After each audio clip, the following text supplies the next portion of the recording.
It's time to talk about the latest in the film industry. Today, Piers couldn't join us today, so Jason Bechervaise is here to talk about the spy comedy Kingsman. Welcome to the program, Jason. Well, thank you for having me. All right, so Kingsman continues to draw audiences at the local box office. It has now surpassed the 5 million tickets mark now? Yeah, 5 million admissions it surpassed yesterday. Admissions is the gauge that industry observers here in Korea look at to determine a film's success. 1 million admissions, 2 million admissions, so on and so forth. It's surpassed 5 million admissions yesterday, massively successful. Despite the fact that it's an R-rated film, that means anyone under the age of 18 cannot see the film, and so that does hinder a box office potential, a film's box office potential. So it is quite significant. Right. So Kingsman, of course, starring Colin Firth, Samuel Jackson, and what's the other? Taron Egerton, the Welsh actor. So he's kind of rising up the ranks, I guess, and he's now become. You see him in kind of press stories here. So you didn't see him before, but because this film has been so popular, he's certainly become a bit of a name. Building Korean fans. Yeah, and Colin Firth is traditionally quite popular, but this film has certainly helped him. Okay, so now Kingsman is the most successful foreign R-rated film in Korean cinema history. Yeah, foreign R-rated film. It's massively successful. 300 held the previous record. I think 2.9 million admissions back in 2007. It completely smashed that a few weeks ago. And like I said earlier, it's now on 5 million admissions. But in terms of revenue, I mean, observers in the US and Europe tend to look at box office revenue. I mean, this film's made around about 37 million US dollars, which is more money than any other territory outside North America. That includes the UK, where the film is based. Massively successful. It's also more successful than James Bond, the film it sets out to kind of ridicule. It's kind of a James Bond spoof in many ways. Right. So why do you think it's so popular in Korea, though, then?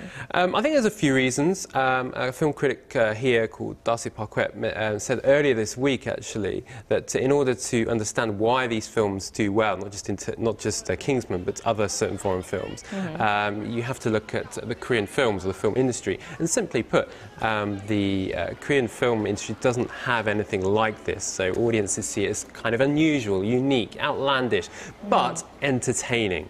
And also, I think other factors such as the fact that it was released about a week or so before Lunar New Year, and that really helped it. And also, there wasn't that many big or mega hits here in Korea during that season. And before the program, you were telling me that this movie has some is a bit similar to some of the movies that you mentioned, like Interstellar, Begin Again, About Time. Exactly. Those films were massively popular, last year. About Time, The Working Title, again a British film. Begin Again is a US independent film starring Mark Ruffalo and Keira Knightley. Those two films actually made more money in Korea than anywhere else. Hugely successful. And I think part of that was down to the fact that, again, you don't see that kind of film here in Korea. The films kind of romanticize the cities, so New York City and Begin Again, and About Time in London. I think the audiences really responded well to that, and also the soundtrack as well. It wasn't overly sentimental, which you see in some kind of melodramas here. And then you have Interstellar, hugely successful, over 10 million admissions, actually kind of underperformed in the States and in the UK. But the revenue here in Korea, along with China, where it generated over $100 million, meant that it actually performed quite well overall. And personally, I think the film, Christopher Nolan, director, shares some similarities to kind of Bong Joon-ho in that he's able to make kind of an intellectual film, but that's also quite successful. But nonetheless, you would not see kind of the Interstellar, the film on that scale here in Korea, although I think it is kind of similar to Snowpiercer in some ways. But you say the local box office last month saw a drop in terms of the people that were willing to go to the cinema.